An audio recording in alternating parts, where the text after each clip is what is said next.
ഈ പറയുന്ന ഭക്ഷണങ്ങളൊക്കെ അലർജിക്കാർക്ക് നല്ല ഉപകാരമാവും. ഒമേഗ 3 ഫാറ്റി ആസിഡ്സ് അടങ്ങിയിട്ടുള്ള ഭക്ഷണങ്ങൾ. ഒമേഗ 3 ഫാറ്റി ആസിഡ്സ് എന്ന് പറഞ്ഞിട്ടുണ്ടെങ്കിൽ ഹെൽത്തി ആയിട്ടുള്ള ഫാറ്റ്സ് ആണ്. നമ്മളെ തലച്ചോറിനും അതുപോലെ കരളിനൊക്കെ നല്ലതാണ്. അതോടൊപ്പം തന്നെ നമ്മുടെ ശരീരത്തിൽ ഉണ്ടാവുന്ന അലർജിക് റിയാക്ഷൻസ് നല്ല രീതിയിൽ കുറയ്ക്കാൻ വേണ്ടിയിട്ട് ഈ ഒമേഗ 3 ഫാറ്റി ആസിഡ്സ് ഹെൽപ്പ് ചെയ്യുന്നുണ്ട്. പ്രധാനമായിട്ടും നമ്മൾ ഡെയിലി യൂസ് ചെയ്യുന്ന മത്തി, അയല, അതുപോലെ തന്നെ ചൂര തുടങ്ങിയ മീനുകളിലാണ് ഇത് കൂടുതലായിട്ട് കാണുന്നത്. ഇനി നമ്മൾ സീഡ്സ് നോക്കുകയാണെങ്കിൽ ചിയാ സീഡ്സ്, വാൾനട്ട്സ്, അതുപോലെ തന്നെ ഫ്ലാക്സ് സീഡ്സിലും ഇത് കൂടുതലായിട്ട് കാണപ്പെടുന്നു. അപ്പോൾ ഇത് ഭക്ഷണത്തിൽ കൂടുതലായി ഉൾപ്പെടുത്തുന്നത് വഴി നമുക്ക് അലർജിക് റിയാക്ഷൻസ് നല്ല രീതിയിൽ കുറയ്ക്കാൻ സാധിക്കുന്നു. ഉള്ളിയാണ് അടുത്തത്.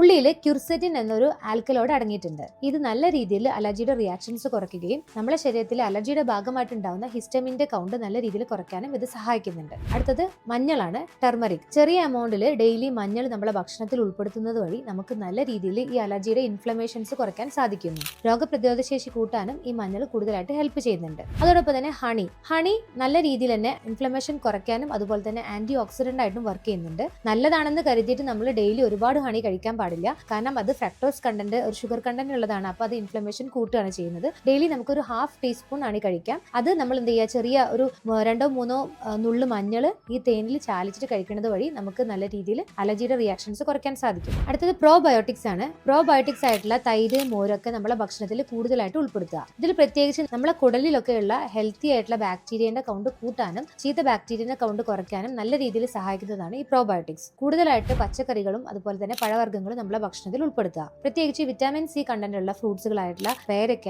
അതുപോലെ മുസമ്പി, ഓറഞ്ച് ഒക്കെ കൂടുതലായിട്ട് കഴിക്കുക. വെജിറ്റബിൾസ് ആയിട്ടുള്ള ബീട്രൂട്ട്, ബ്രക്കോളി ഒക്കെ നമ്മൾ കൂടുതലായിട്ട് ഭക്ഷണത്തിൽ ഉൾപ്പെടുത്തുക. അലർജിക് ട്രീറ്റ്മെന്റിനോടൊപ്പം ഇത്തരം ഭക്ഷണങ്ങൾ കൂടുതലായിട്ട് കഴിക്കുന്നത് വഴി നമ്മുടെ രോഗപ്രതിരോധ ശേഷി കൂട്ടാനും അതുപോലെ തന്നെ നമ്മുടെ ശരീരത്തിലുള്ള ഹിസ്റ്റമിന്റെ കൗണ്ട് നല്ല രീതിയിൽ കുറയ്ക്കാനും നമുക്ക് സാധിക്കുന്നതാണ്. ഈ വീഡിയോ ഇപ്പൊ തന്നെ സേവ് ചെയ്തോളൂ. അതുപോലെ തന്നെ നിങ്ങളുടെ ഫ്രണ്ട്സിനും റിലേറ്റീവ്സിനും ഇത് ഷെയർ ചെയ്തോളൂ.